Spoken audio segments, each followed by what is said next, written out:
Hello बच्चों, स्वागत है आपका एफटी की स्टडी चैनल पे। आज मैं आपको क्लास 10 का सामाजिक विज्ञान का मिड टर्म का सैंपल पेपर कराने जा रहा हूँ। तो आइए देखते हैं।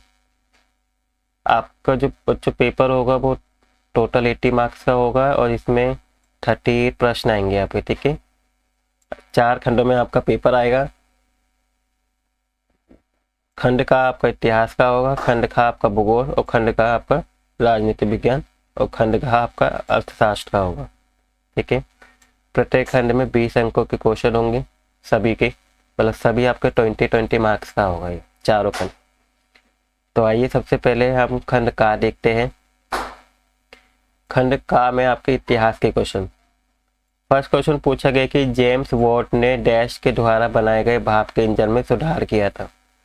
तो किसके द्वारा बनाए गए भाप के इंजन में सुधार किया था? न्यूकोमेन। सेकेंड है बच्चों की गलत कथन की पहचान करनी, इसमें से कौन सा स्टेटमेंट गलत लिखा है? तो इसका सही आंसर बच्चों सी है, क्योंकि जो हिंदू स्वराज नामक पुस्तक है वो पंडित जवाहरलाल नेहरू ने नहीं बल्कि महात्मा गांधी ने की रचना की थी। तीसरा क्वेश्चन है कि ज्यूसेप मेटिसिनी के संदर्भ में कथन को पढ़कर सही विकल्प का चयन कीजिए। कौन सा कथन सही है वो बताना है। मेटिनिस को लिगुरिया में क्रांति करने के कारण बहिष्कृत किया गया। मेटिसिनी यंग इटली व यंग यूरोप नामक संगठन का निर्माण किया और मेटिसिनी ने मेटरनिक को सामाजिक व्यवस्था का सबसे खतरनाक दुश्मन बताया। तो इसके तीनों ही कथन क्या है? सही है। नेक्स्ट है बच्चों फोर्थ की भारतीय राष्ट्रीय कांग्रेस के किस अधिवेशन में पूर्ण स्वराज की मांग को स्वीकार किया गया? तो किसमें पूर्ण स्वराज की मांग को स्वीकार किया गया था? लाहौर अधिवेशन की। नेक्स्ट है पांचवा क्वेश्चन, बगानों में काम करने वाले लोगों की महात्मा गांधी के विचार एवं स्वराज को लेकर अपनी अवधारणा थी। इस कथन की समीक्षा कीजिए, ठीक है। तो देखिए इसका आंसर देखते हैं। बगान श्रमिकों के लिए स्वराज का अर्थ था राष्ट्रीय स्वतंत्रता से अलग और अधिक व्यक्तिगत था। उनके लिए स्वराज का मतलब था कि बगानों से स्वतंत्रता पूर्वक बाहर आने जाने की आज़ादी मिल गई, जिसे इंग्लैंड इमिग्रेशन एक्ट 1859 के द्वारा इस आज़ादी को रोका गया था। अब वो क्या हो गए? स्वतंत्र हो गए, अब वो बगान से बाहर जा सकते हैं। गांधी जी के विचार वे मानते थे कि गांधी जी राज आ रहा है, उन्हें लग रहा था, और उन्हें अपने गांव में जमीन मिलेगी, बगान के शोषण से क्या मिल जाएगी, जो उनका शोषण हो रहा था बगान में उससे मुक्ति मिलेगी। जब उन्होंने असहयोग आंदोलन के बारे में सुना तो हजारों मजदूर क्या हो गए? बगान को छोड़कर अपने घर की ओर चल दी। नेक्स्ट है बच्चों सिक्स की भारत के स्वतंत्र संग्राम में विभिन्न जाति धर्म एवं भाषा के लोग में किस प्रकार सामूहिक अपनेपन का भाव को विकसित किया है? देखिए भारत के स्वतंत्र संग्राम में सामूहिक अपनेपन का भाव निम्नलिखित तरीकों से विकसित हुआ है। फर्स्ट है संयुक्त संघर्ष। उपनिवेशवाद के खिलाफ साझा संघर्ष ने विभिन्न समुदाय के लोगों को एक साथ जोड़ा, जिससे एकता की भावना पैदा हुई। सेकंड, भारत माता की छवि बनाई, जैसे बंकिम चंद्र उपाध्याय के द्वारा वंदे मातरम की रचना की गई।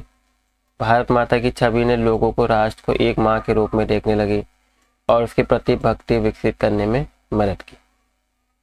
तीसरा, लोक कथा और इतिहास। नटेश शास्त्री जैसे राष्ट्रवादी के द्वारा लोक कथाओं और लोकगीतों का संकलन किया गया, जिसने लोगों को अपने गौरवशाली इतिहास और साझा संस्कृति से जोड़कर राष्ट्रीय पहचान का भाव विकसित किया। फोर्थ है राष्ट्रीय प्रतीकों का उपयोग। स्वराज ध्वज जैसे राष्ट्रीय प्रतीकों को विकसित किया गया।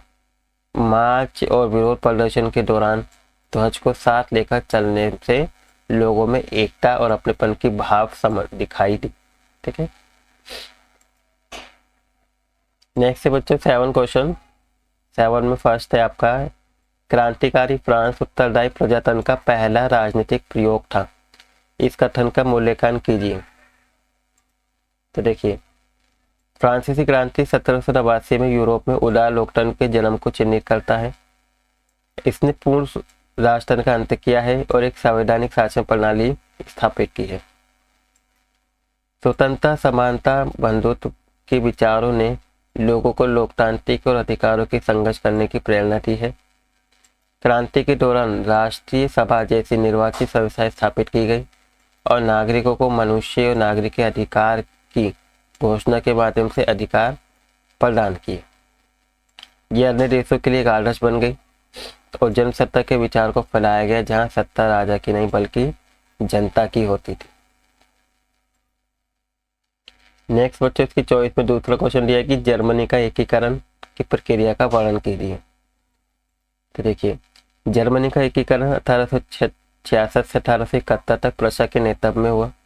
उसके प्रमुख मंत्री ओटो वन बिस्मार्क के द्वारा रक्त और लौह की नीति के तहत एक सैन्य राजनीतिक प्रक्रिया थी। उदारवादियों की विफलता। 1848 उदारवादियों के द्वारा फ्रैंकफर्ट संसद में लाए गए एकीकरण के प्रयासों को राजशाही और सेना ने दबा दिया। इससे स्पष्ट हो गया कि एकीकरण चुनाव से नहीं बल्कि सैन्य बल से होगा।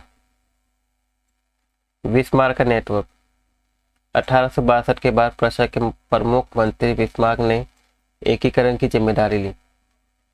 उन्होंने प्रशा की शक्तिशाली सेना के दम पर 7 वर्ष की अवधि में 3 युद्धों के माध्यम से एकीकरण की प्रक्रिया शुरू की थी। अब कौन कौन से 3 युद्ध थे? पहला डेनमार्क युद्ध, डेनमार्क को हराकर उत्तरी डच्चों पर कंट्रोल किया। सेकंड था ऑस्ट्रिया प्रशा युद्ध, ऑस्ट्रिया को पराजित करके जर्मन महासंघ से बाहर कर दिया गया और उत्तरी जर्मन संघ का संगठन बन गया। तीसरा फ्रांस प्रशा युद्ध, फ्रांस को पराजित किया गया, जिसके बाद दक्षिणी जर्मन राज्यों की भी प्रशा के साथ जुड़ने के लिए मजबूर होना पड़ा। तीसरा साम्राज्य की घोषणा। जनवरी 1871 में वर्सराय के महल में आयोजित एक समारोह में प्रशा के राजा विलियम प्रथम का जर्मन सम्राट घोषित कर दिया गया, उसको जर्मन का सम्राट, जिसने औपचारिक रूप से जर्मन राष्ट्र के राज्य की एकीकरण की प्रक्रिया इसने पूरी। ठीक है, इसका बच्चों क्वेश्चन नंबर 8 है, आपका अनुच्छेद दिया हुआ है। इस अनुच्छेद को पढ़ के आपको आंसर देना है।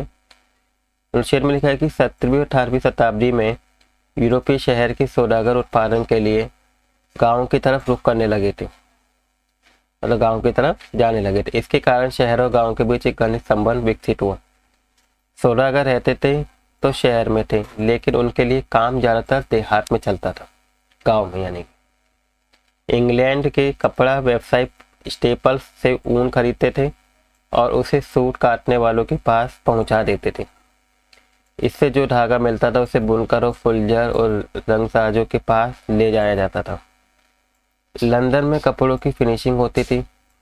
इसके बाद निर्यातक व्यापारी कपड़े को अंतर्राष्ट्रीय बाजार में बेच देते थे, इसलिए लंदन को तो फिनिशिंग सेंटर के रूप में ही जाना जाने लगा। यह आदि औद्योगिक व्यवस्था व्यावसायिक आदान प्रदान के नेटवर्क का हिस्सा था। इस पर सौदागरों का नियंत्रण था। चीजों का उत्पादन कारखानों के बजाय घर में होता था। उत्पादन के प्रत्येक चरण में प्रत्येक सौदागर 20 से 25 मजदूरों से काम करवाते थे। इसका मतलब ये था कि कपड़ों के हर सौदागर के पास सैकड़ों मजदूर काम करते थे। तो इससे बच्चों पहला क्वेश्चन पूछा है कि शहर और गांव के बीच एक घनिष्ठ संबंध कैसे विकसित हुआ। तो देखिए, ये संबंध इसलिए विकसित हुआ क्योंकि 17वीं और 18वीं शताब्दी में सौदागर उत्पादन के लिए गांव की तरफ क्या करने लगे थे, रुख करने लगे थे, और उनके लिए काम ज्यादातर देहात में ही, गांव में ही चलता था। सेकंड पूछा बच्चों कि शहर को फिनिशिंग सेंटर के रूप में जाना जाता है। देखिए यहाँ पे लिखा ही रहा लंदन। ठीक है, तो इसका आंसर बच्चों क्या होगा, लंदन को फिनिशिंग सेंटर के रूप में जाना जाता था। नेक्स्ट है थर्ड कि उत्पादन की आदि औद्योगिक व्यवस्था आधुनिक औद्योगिक व्यवस्था से किस प्रकार अलग थी। तो देखिए इसका आंसर है वहां का जो उत्पादन का स्थान था, आदि औद्योगिक व्यवस्था में उत्पादन कारखानों के बजाय घर में होता था, जबकि आधुनिक औद्योगिक व्यवस्था में कारखानों में होता था। नियंत्रण आदि औद्योगिक व्यवस्था पर सौदागरों का नियंत्रण था और चीजों का उत्पादन कारखानों के बजाय घर में होता था। ठीक है, इसके बाद बच्चों 9 क्वेश्चन है मानचित्र आधारित प्रश्न, ये 2 अंक का। इसमें भारत के राजनीतिक रेखा मानचित्र पर 2 स्थान दे रखे हैं, ए और बी। ठीक है, आपके मानचित्र है उसमें ए और बी को निरूपित किया हुआ है, अंकित कर रखा है। इन स्थानों को नीचे दिए गई जानकारी के हिसाब से हमें पहचानना है और उनके निकट स्थित जो रेखा खींची है उस पर उसका नाम लिखना है। जैसे फर्स्ट है, उस स्थान की पहचान के लिए जहां सितंबर 1920 में भारतीय राष्ट्रीय कांग्रेस का अधिवेशन हुआ था। कहाँ पे हुआ था ये? कलकत्ता के अंदर हुआ था। सेकंड, उस स्थान की पहचान के लिए जहां महात्मा गांधी ने सूती कपड़ा मिल मजदूरों के लिए आंदोलन किया था, वो कौन सा था? अहमदाबाद था। ठीक है, इस तरह बच्चों ये डिस्ट्रिक्ट वाले विद्यार्थियों के लिए भी सेम यही क्वेश्चन पूछा गया है, नाम पूछे गए, तो यही नाम लिखने पे कलकत्ता और अहमदाबाद। अब हम ये देखते हैं कि मैप में ये कहाँ पे है। ठीक है, तो देखिए मैप में आपका जो बी है ये आपका अहमदाबाद है और जो ए है ये आपका कलकत्ता है। ठीक है, तो इस तरीके से हम इसका नाम लिख देंगे इसके ऊपर ही। तो इसके बाद बच्चों आपका जो खनखा शुरू होता है, खनखा को मैं नेक्स्ट पार्ट में कराऊंगा। आई होप खनखा के आपको सारे क्वेश्चन अच्छे समझ में आ गए होंगे और आपको वीडियो भी अच्छी लगी होगी। वीडियो अच्छी लगी हो तो बच्चों प्लीज़ वीडियो को लाइक कर दीजिएगा और अगर आप इस चैनल पर नए हैं तो चैनल को सब्सक्राइब कर दीजिएगा। Thank you for watching video.